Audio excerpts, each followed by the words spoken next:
સાહેબ આપણે પહેલા લોગમાં તો પહેલાં એ બતાવી દઈએ કે આપણે હવે વિડીયો જે બનાવવાના છે, જે લોગ બનાવવાના છે એ ખાસ કરીને ખેડૂતો માટેના બનાવવાના છે. કોઈ વળી ખેતરમાં જતા હોય ને કોઈ વળી વાવણી કરતા હોય, કોઈ વળી આ બધા અલગ અલગ વિડીયો આપણે બનાવવાના છે, બરાબર. એટલે અમુક તમારે વળી એવું લાગે કે આવી રીતે ક્લીન બોલો, પણ સાહેબ એક વખત કેમેરા સામે આવીને તમે બોલો ને તો તમને ખબર પડે કે કેમેરા સામે કેવી રીતે બોલાય, બરાબર. એટલે તમારે કોઈ એવું ભરમ રખાય નહીં, કારણ કે કેમેરા બોલતા એને ખબર પડે કે કેવી રીતે બોલાય છે.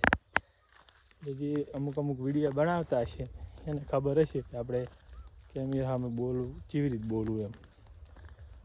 તો મિત્રો આ મારા ઘઉં છે, તમે જોઈ શકો છો. મિત્રો ખેતીમાં તો કોઈ લોબું તો લેવાનું કોઈ હોતું જ નહીં.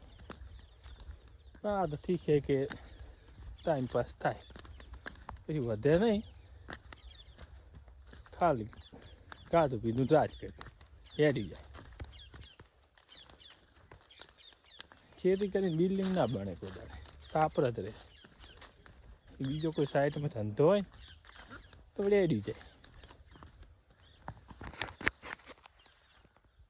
જુઓ મિત્રો, આપણે ઘઉં છે, ઘઉં ખાવા સાલ એમ તો 12 મહિના હવે તળી બોલાવો ગમે હવે 12 મહિનો સુધી ગમે એમ તો ઘઉં ને એવું બધું હેડ્યું જાય. પણ રાત પાણી પાવાનો ઓહમાં પડે પા.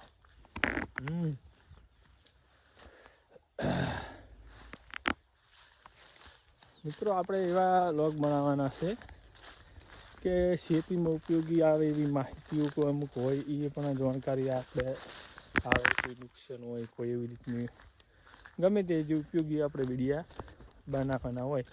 પછી કયા ભાગે ખેતર વાવીએ તો કેટલું મળે, પોસ્ટમાં ભાગે આવે તો કોઈ કશું મળે નહીં તો બધાને ખબર હોય.